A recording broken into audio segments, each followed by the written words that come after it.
It's Tuesday, it's 12:15 and we're live in Westminster. Nationalisation on a temporary basis is the only solution to keep the furnaces burning. The right solution, the long-term solution, is to take British Steel into public ownership. MPs on the right unite to call for the nationalisation of British Steel. Should the first left-wing government for 14 years step in to save the blast furnaces at Scunthorpe? We've been ripped off and taken advantage of by many countries over the years, and can't do it anymore. Just can't do it anymore. Can't be the stupid people anymore. President Trump doubles down on tariffs. Are we stupid not to retaliate? And meeting the challenge of a changing world. To renew Britain so we're secure in this era of global instability.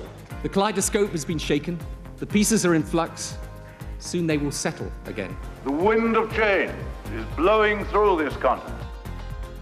Joining us today, three MPs for Labour, Mark Ferguson, the Conservatives, Graham Stewart, and Liberal Democrat, Pippa Heylings. Plus, taking a break from his nationwide tour, comedian Geoff Norcott. This is Politics Live.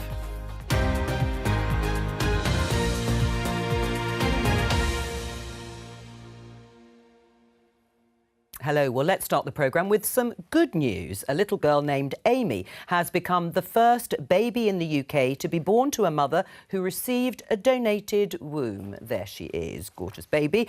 The baby's mum, Grace Davidson, who's 36, was born without a functioning uterus and received her sister's womb 2 years ago in what was then the UK's only successful womb transplant. Let's hear from Grace about her reaction. We'd never really let ourselves imagine what it'd be like for her to be here until we sort of saw her come up over the drapes, so it was really wonderful. 3 more womb transplants have been carried out in the UK, all paid for by a charity. My opening question to all of you, but starting with you, Mark, is should the NHS pay for womb transplants? Well, first, I just think it's a wonderful story, isn't it? We don't always start with such wonderful stories at lunchtime on this show, so it's wonderful to be talking about Grace and what she's been through, and also the wonderful joy that I'm sure Amy's bringing to her family. And I think for the whole family, the story, the part of it that really moved me was that the womb was donated by her sister, which is incredible. In terms of the NHS, look, you've got to balance up the efficacy of this, the likelihood of success, the cost, but I absolutely think, well, we've got declining birth rates in this country. Yeah. If people want to be parents, we've got to try and do what we can to facilitate it, whether that's IVF, whether that's adoption, and yes, whether it's womb transplants. I mean, the transplant costs broadly are about £30,000 according to the charity, and 15,000 women in the UK of childbearing age do not have a functioning womb and could potentially, not all of them necessarily, have this operation. What do you think? Should the NHS pay for it? Well, the NHS can't do everything, and while I have people who can't get dentistry in East Yorkshire, people who are dying on trolleys, they're waiting for hip replacements for a long time, then heartwarming and wonderful though this story is, can the NHS do this? Can it do everything as technology continues to evolve? And I don't think it can, so we need to have a more honest conversation about it. I mean, I wish Wes Streeting the best in trying to turn the NHS around, but one of the fundamentals is, we can always be more efficient, but fundamentally the demand for healthcare is beyond anything the country can afford, and we need to have an honest conversation about it.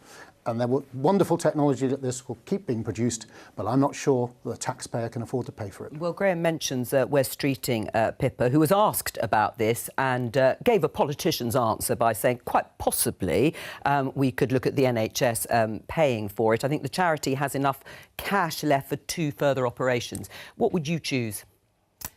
Well, first of all, I just want to share in the fact that this was such a warm, uplifting story this morning amongst all the dark news that we're getting, and to say congratulations to Grace and her husband Angus and baby Amy and Auntie Amy as well. I think given that we've got a cash-strapped NHS, and as you know, the Liberal Democrats have called for further investment in NHS and health and social care.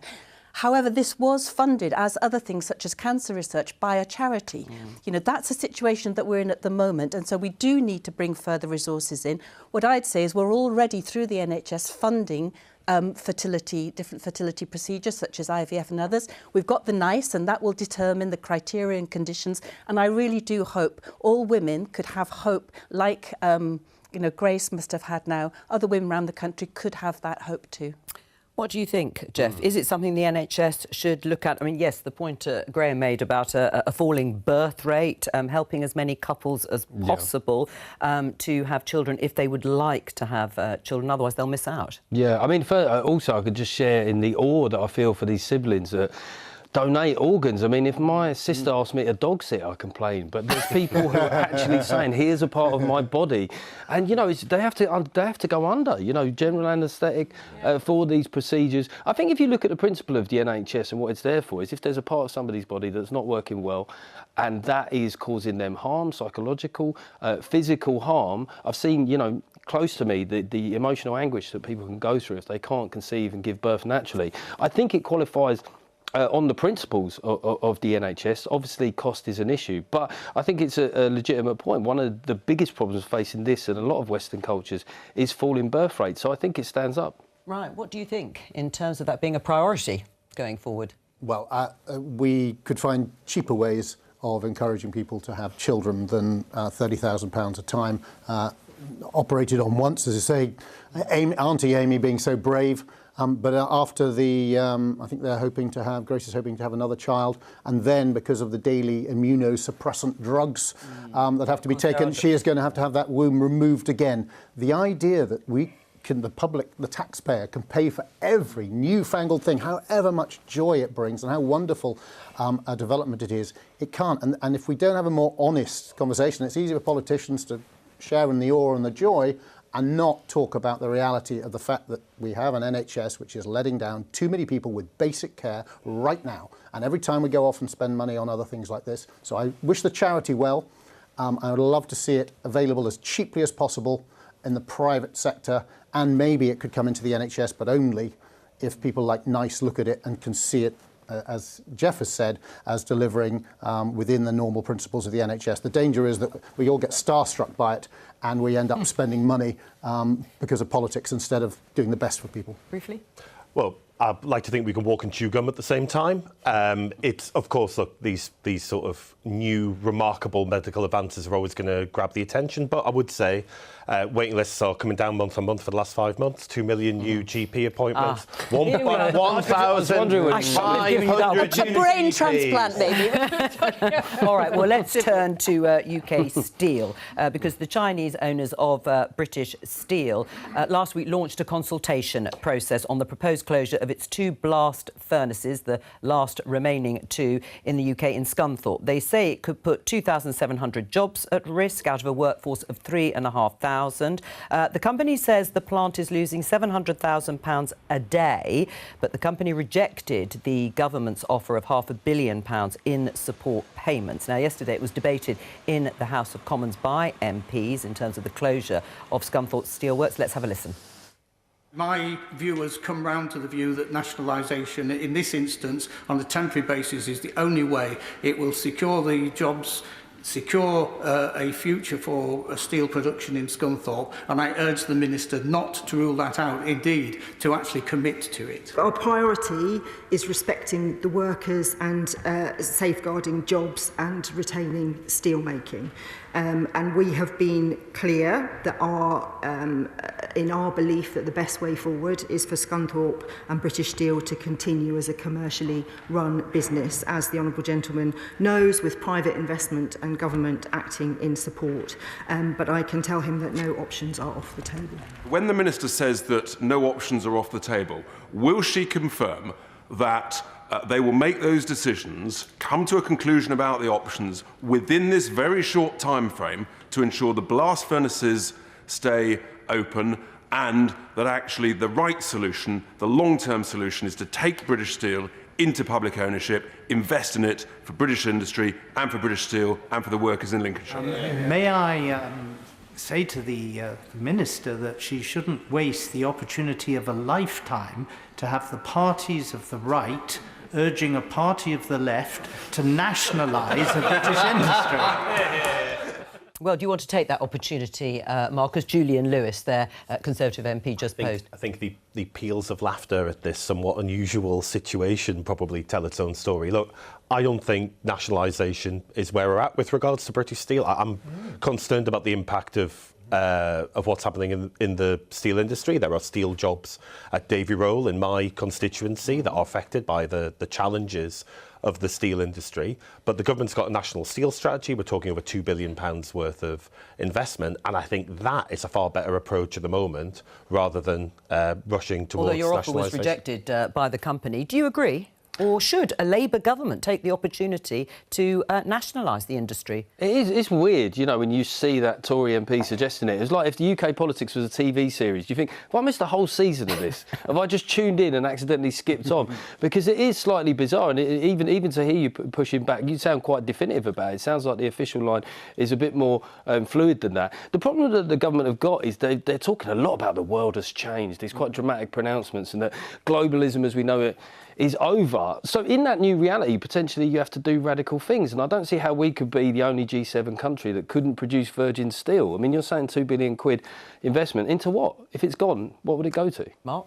Well, I think we're a long way from the sort of the parody of the Labour Party as nationalising the commanding heights of the British economy. It's about taking a pragmatic approach that invests money to preserve jobs. Right. I mean, investing money to preserve jobs, but actually the industry is facing the closure of the last 2 blast furnaces. Are we in a position, to paraphrase what we just heard there from Jeff, quoting the Prime Minister, the world has changed?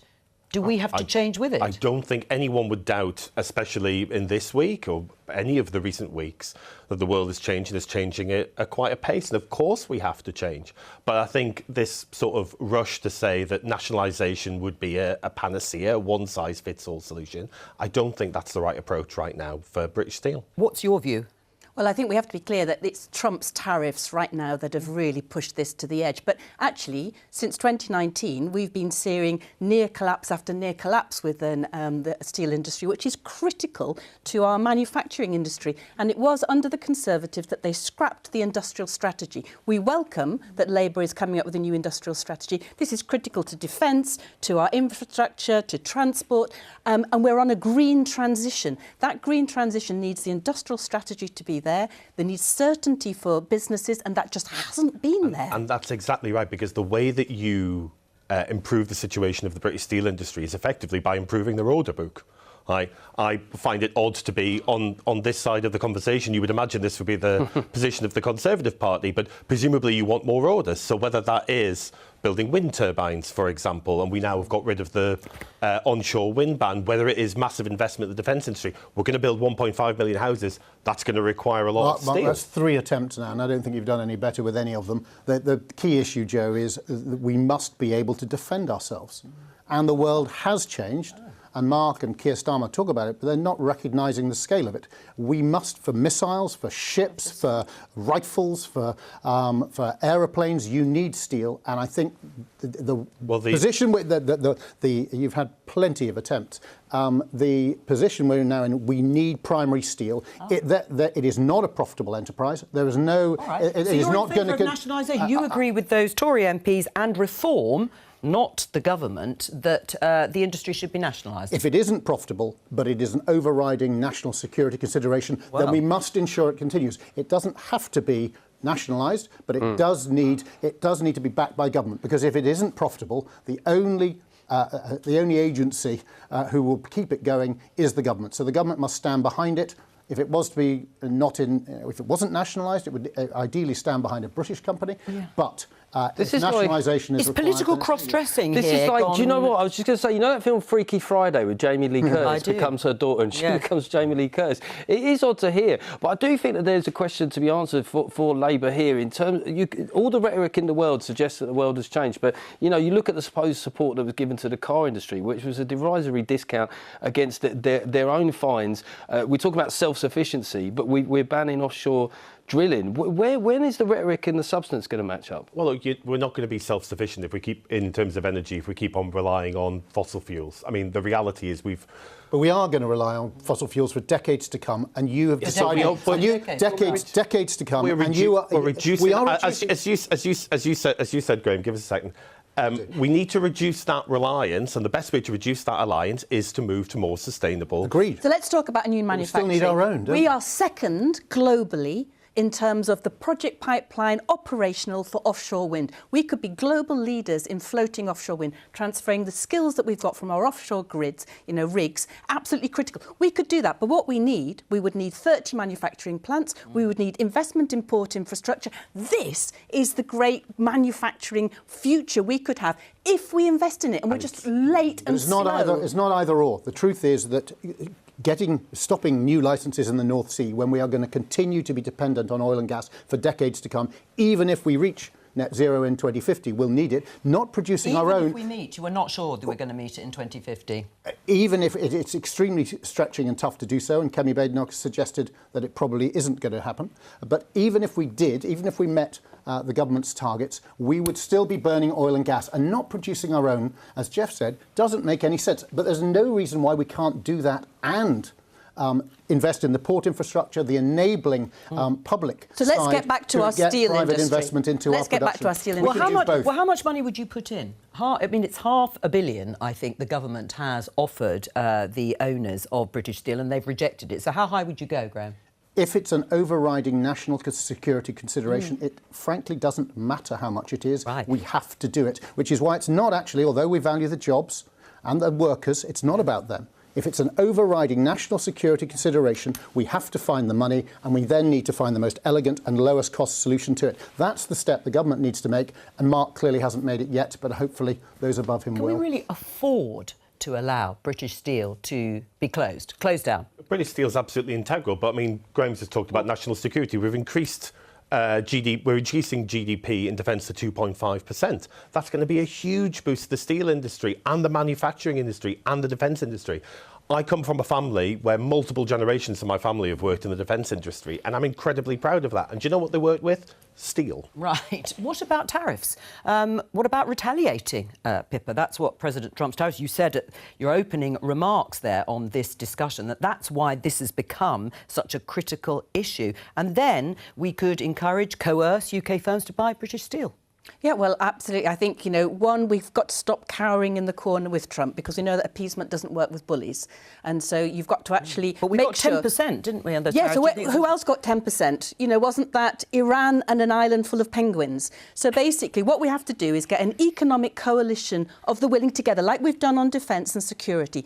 Get that together with the Commonwealth and our European partners. Because when you're negotiating with somebody like Trump, you have to have something on the table. The only thing at the moment that Labour has is to negotiate away our standards. That's in farming and undercutting our farming. That's in terms of that's in terms of looking after our children's protection with online. Is that on the table? No, absolutely not. Chlorinated chicken, hormone-induced beef.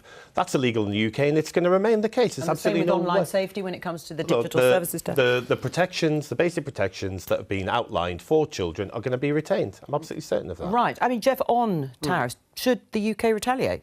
Well, I think that they've got a deal that they're trying to negotiate. I think it does make sense for now to be cautious in and around that. Also, I think it also suits Keir Starmer. I don't think he's really got it within him to sort of to bridle or to go toe to toe. He's not like a rutting stag of a man, really, is he? But I would. You can make that judgment. Yes, I would question though. Like you talk about chlorinated chicken, and I do think there has been a bizarre obsession with that over the years. But you'd think that in any deal with Trump, something's being given away. And during the Brexit years, there was a lot of scrutiny on what those concessions might be. I feel like we haven't heard much. We've shuffled quite close to some sort of deal with the US. We have no idea of what it might be. What kind of things would we have to make concessions? And I think the Liberal Democrats have called for that to come before Parliament. Any kind of deal must come before Parliament for a vote before it's taken through. But something that you would vote against, by the sounds of it, if any of these are debated. But at the moment, we just don't know what's on the table. So we've talked about the digital services tax. We hear that might be cut. We've got our NHS. You seem to be in favour of retaliatory tariffs. So tariffs are, to quote President Trump, a stupid policy which has already lost trillions for every pensioner and worker in America. It's hurt pensioners and workers in rural East Yorkshire too. And people to suggest that we should do something as ruinous and stupid as that ourselves, which will make it worse, is crazy. So it should correct, because America is paying a very high price for a very ill thought out policy. They should be left to dwell in. Because they've shot holes in their own boat doesn't mean we should do the same. Well, we will make things worse for ourselves if we do retaliatory tariffs. Right, well, let's rule them out. Let's turn to one bloc that is looking certainly at tariffs, and that is the EU. Donald Trump imposed 20% tariffs on all EU imports last week, on top of previously announced trade measures. And yesterday, European markets reeled, as they did stock markets all over the world, as the US trade war did get very real. Let's talk to Suzanne Lynch from Politico, who is in Brussels. Hello to you, Suzanne. How is Europe proposing to react to the tariffs? Yeah, these kind of conversations are exactly what are happening here in Brussels too. So what we've seen is that EU trade ministers met on Monday and they have decided to retaliate against the steel and aluminium tariffs. Those were the original tariffs Donald Trump announced back on March 12th.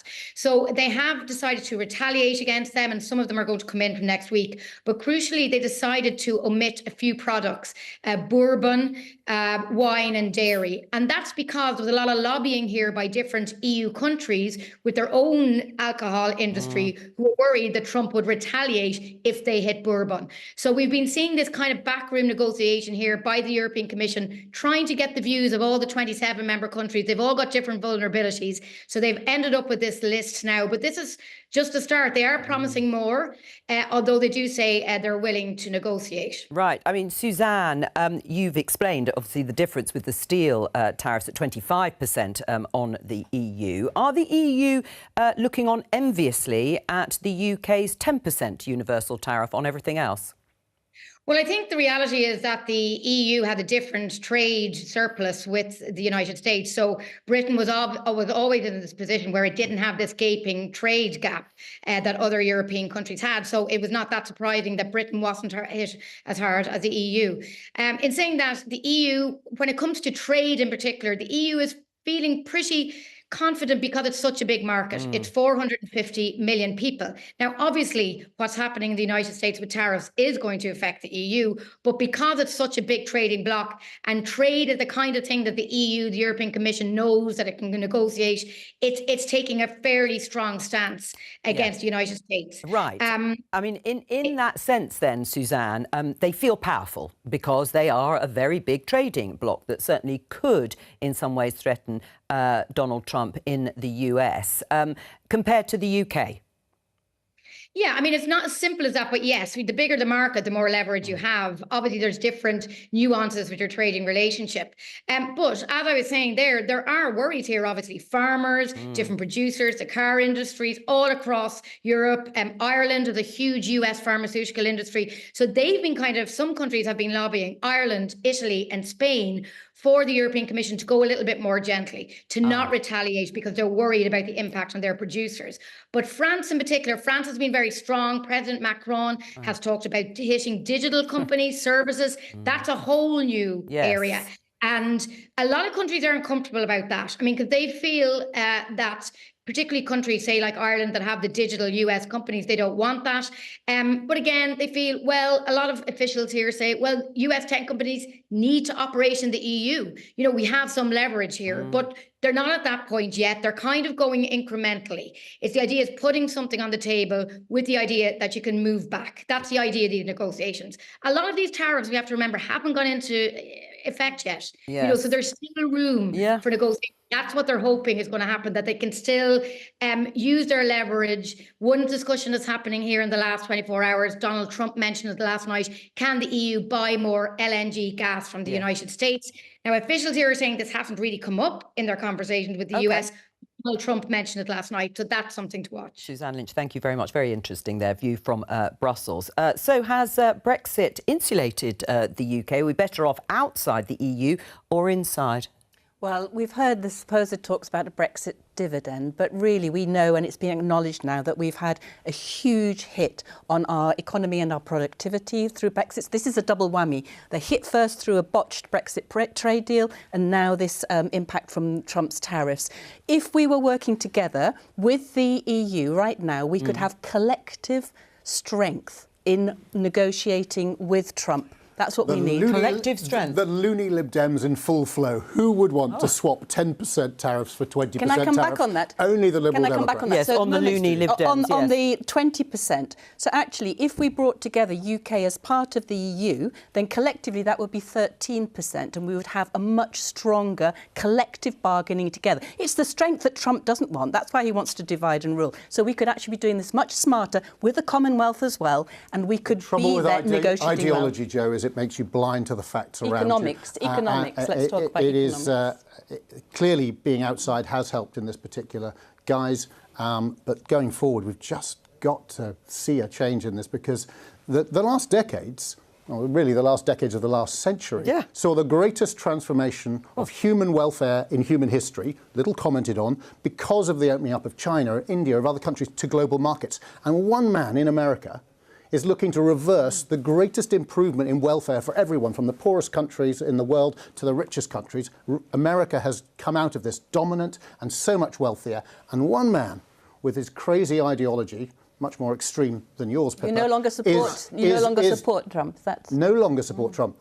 I have never supported Trump. All right. Well, as you but what we need to do is see that change. We find that Kemi hasn't actually reiterated that, I think, within the chamber. Well, and obviously the Labour government is still supportive of the relationship. We can argue about whether the 10% tariff, half of what the EU has got, is as a result of that or not, or their calculation that they made in terms of how much to put on the UK. But would you say we are better off outside the EU with regard to the tariff rate, or would we be better off inside? I think there's two things. Well, one, we're not rejoining the European Union. No, but, we could have solidarity with the EU and retaliate in the way that they have. I don't see this idea that a trade war would somehow be good for people where I'm from in Gateshead is absolute nonsense.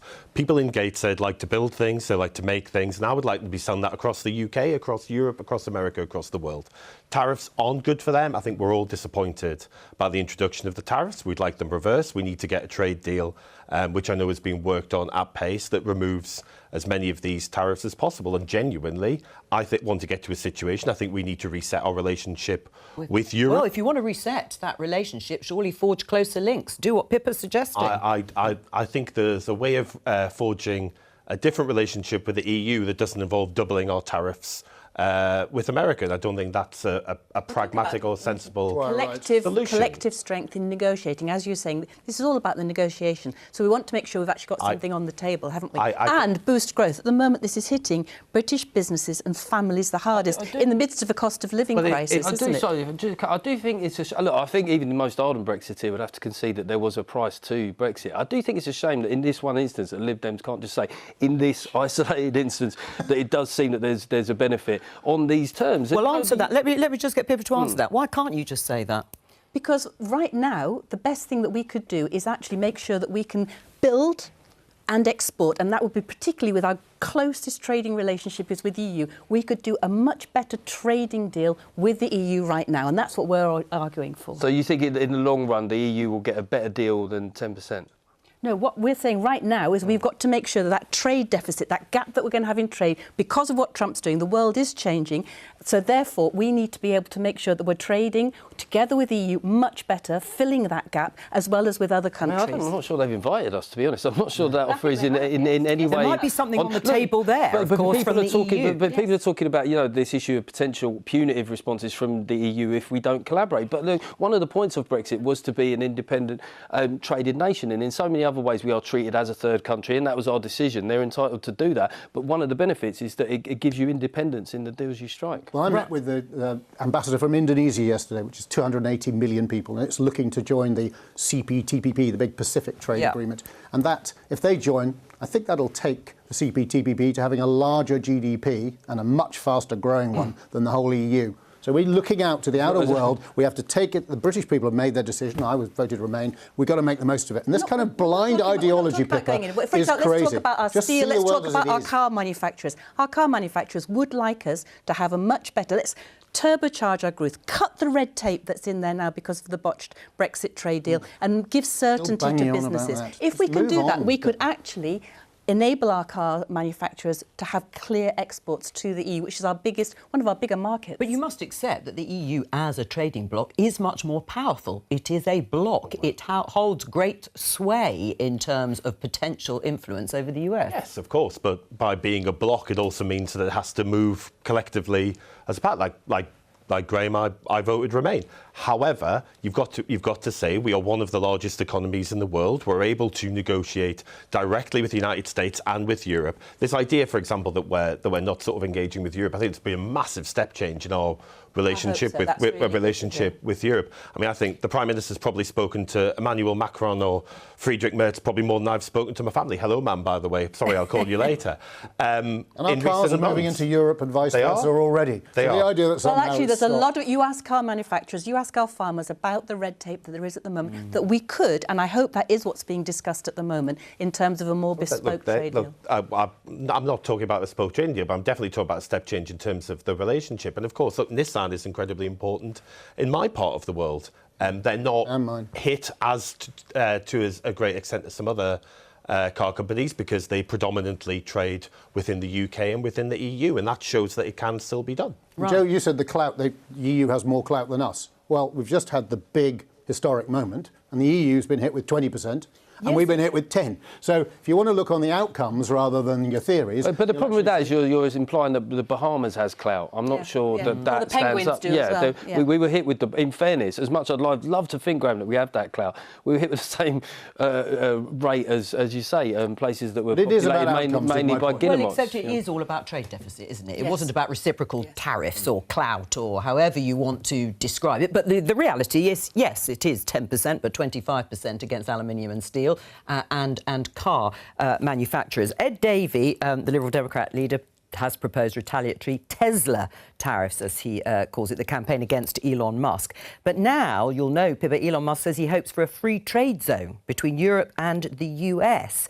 Are the Lib Dems and Elon Musk now in agreement? Well, I think many people, many Republican supporters as well, are sort of looking aghast at what's happening with tariffs, because nobody actually wants to stop and have this trade war, this global trade war. It's not in the interests of anyone. It's impacting British businesses and families. It's going to impact, we know, Musk, it's impacting his business as well. So, of course, he'll be looking out for his interests. The Trump billionaire bros are all now getting cold feet. They realise that the great visionary, the great it is a bit like sixth form, trying to keep up with who's still friends with who. So hang on, the latest plot twist is Elon and Trump are falling out. Reform MP suggesting nationalisation. The plot is really thickening. Yeah, you've got to keep up. You have to keep up. When you're developing a tour... Well, let's keep up, yes, so you will have to reflect it on tour. I'm rewriting my show every day. I can imagine. Well, Reform isn't really a free enterprise party anyway. Right, well, Graham, there's another line for you. They were a company, I think, at the point. Rachel Reeves, the Chancellor, has been speaking in the Commons for Treasury questions and responding to the Trump tariffs. Let's have a listen. This government is clear-eyed that our response to global change cannot be to watch and wait, but instead to act decisively, to take the right decisions that are in our national interest, protecting working people. All of the decisions that we make as a government will be underpinned by the stability of our non-negotiable fiscal rules.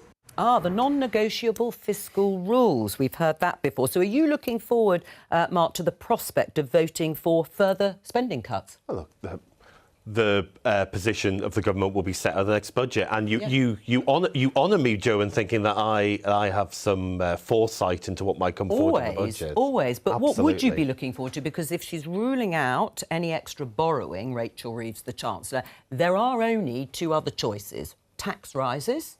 So perhaps you'd prefer those, as opposed to more spending cuts. Well, look, we all saw what happened when you threw your fiscal rules in the bin. We had the chaos that we had under the Liz Truss government. I think ultimately... So what's the choice then? Which one will you... Well, I'm not going to be speculating about what's going to be in the budget later this year. Look, can I say we had a spring statement recently. We had a budget. I find this sort of commentary very realistic. The idea that we rewrite every statement the moment that your boss is literally saying the world has changed, so wouldn't it make sense that things are being rewritten? I think the situation that we're in now is that we've got to continue with the strategy that we have. There is a plan. We have to stick to it. Right. 400 nodding donkeys as they go over the cliff. From hitting the pensioners to bringing in the jobs tax. Graham, you voted for this Truss's emergency budget and you were in her government. To deal with? I mean, what would you be doing differently? The mythical 22 billion. Well, we would have taken long-term approach to the benefit rather than rushing around doing this last-minute poorly accounted but you do position support there. The jobs tax. Joe, the big thing is they say about the jobs tax, the NIC rise, that it's to help pay for the NHS. Yes. Except it's 25 billion hit on the economy. According to the OBR, it only nets 16 billion because people employ fewer people and pay less tax. Then you have to compensate the public sector by another 5, which brings down to a maximum 11. And then, because of its negative impact on the economy, and analysts are now saying it may produce absolutely nothing. So unique socialist achievement to bring in a tax, which doesn't bring in any money and yet kills the economy dead. Well done. We're only just over half an hour on from Graham talking about the difficult choices the NHS has to make. And it doesn't raise any money for the NHS. We've invested £25 billion in the you're NHS. going to spend it by borrowing. And that is what has reduced waiting lists. It's what it's created 1,500 more GPs, and it's what's created more appointments. And that is the change that people want to see. People don't want to be having to go through this nightmare at 8 o'clock in the morning of trying to get a GP's appointment. It doesn't raise any money, and therefore it is only borrowing that is paying for it. Let's return to an earlier theme, which is the world has changed, according to the Prime Minister Keir Starmer, and pointing out that this is a pivotal moment in global affairs. Let's listen to a little bit more of his speech yesterday at Jaguar Land Rover responding. This is a moment for cool heads. Nobody wins from a trade war. You know that. But it's also a moment for urgency, because we've got to rise together as a nation to the great challenge of our age, and it is the great challenge, which is to renew Britain so that we're secure in this era of global instability. The great challenge of our age. Well, how does that speech and those words compare to the rhetoric of other prime ministers at times of great change? Have a look at this. The wind of change is blowing through this continent. And whether we like it or not, this growth of national consciousness is a political fact, and we must all accept it as a fact. We have not successfully rolled back the frontiers of the state in Britain, only to see them reimposed at a European level, with the European superstate exercising a new dominance from Brussels. This is a moment to seize. The kaleidoscope has been shaken. The pieces are in flux. Soon they will settle again. Before they do, let us reorder this world around us. So you just heard and saw there Harold Macmillan, former Conservative Prime Minister in 1960, talking in Cape Town then, the famous wind of change. Then Margaret Thatcher, another Conservative Prime Minister, with her Bruges speech in 1988, setting out her opposition broadly for plans towards a more federal Europe. And then Tony Blair, former Labour Prime Minister, speech to the Labour Party conference in 2001 in the wake of 9/11 and the attacks on the USA. So how did Keir Starmer's speech compare, Jeff?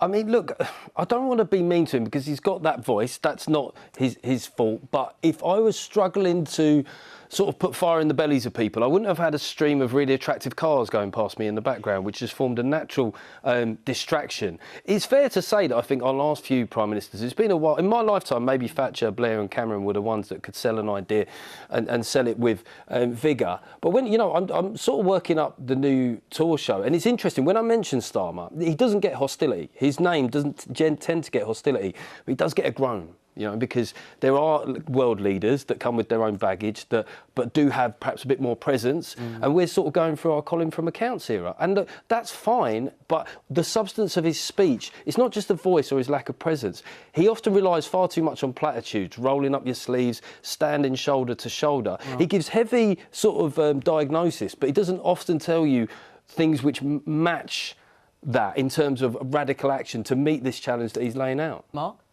I'm just Colin from Accounts is an Australian dog, by the way. It's a fascinating comedy. It's a great show. sitcom. Fantastic It's a great sitcom, yeah. Fantastic sitcom. Look, I think speeches effectively have two purposes, right? They are there to explain what's happening, and they are there to provide reassurance. And I absolutely feel like the Prime Minister's speech yesterday did those things.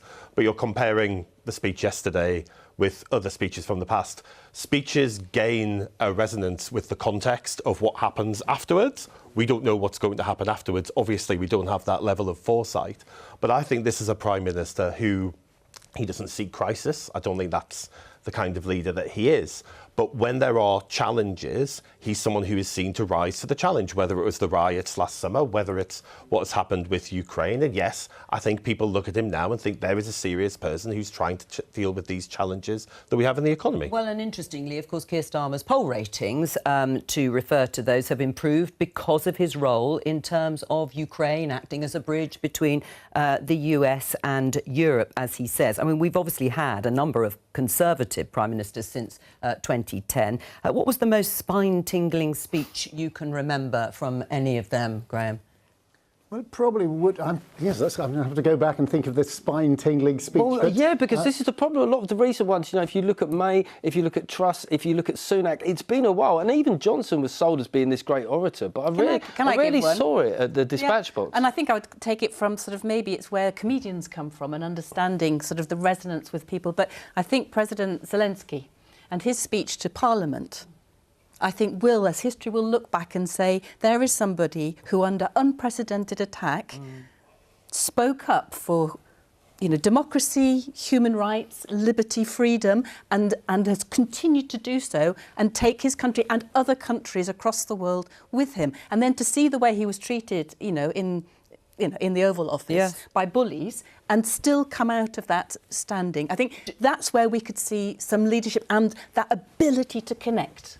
Does it matter that perhaps some politicians don't have the oratory or even perhaps the vision in the way that maybe Blair and Thatcher had at the time? Does it matter if you're responding to 24-hour social media, crisis management? Not all the time, you know, and there's certain elements of Keir Starmer's sobriety which have been useful over the last couple of months.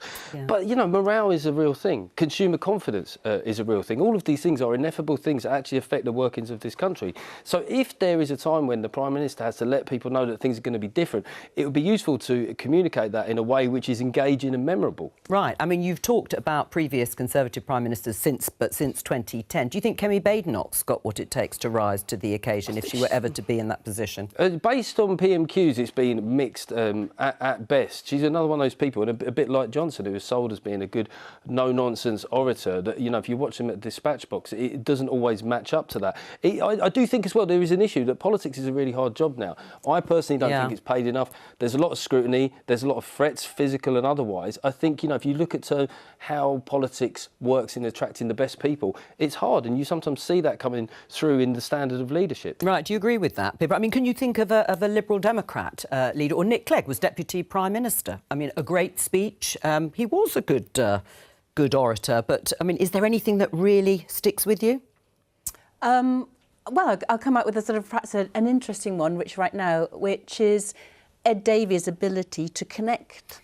You know, and so he's up in the favourable, lovely paddleboarder. up in the favourable opinions, and has moved that and has led us to, you know, the greatest sort of favourability in terms of Prime Minister, and also our greatest ratings, poll ratings ahead of the local elections. Well, you're looking sceptical, but it did make an impact, that campaign. He got notoriety, certainly. But he used humour to bring across a serious and humane. But where's that guy in the Commons then? Because he was all about the banner in 2024, but when he stands up in the Commons, he looks like he's going to burst into tears at the thought of asking Keir Starmer a question. I mean, if you want a Lib Dem that was a good orator, Charlie Kennedy was brilliant, fantastic. There's a reason why. Great leadership needs, you need courage and you need a vision. And one of the things Kemi does have is a clear vision that the state is broken, it needs to be smaller, it needs to be more effective. She believes in free speech and free enterprise. Well, those, if you don't have, one of the big problems with Keir is Keir doesn't have a vision, does he? Well, hang on, you can't just ask everyone like that at the end of the programme there. We'll just leave that for a minute. It's all we have time for. MPs are off for their Easter break, and so are we for a couple of weeks. I'll be back on Tuesday, the 22nd of April.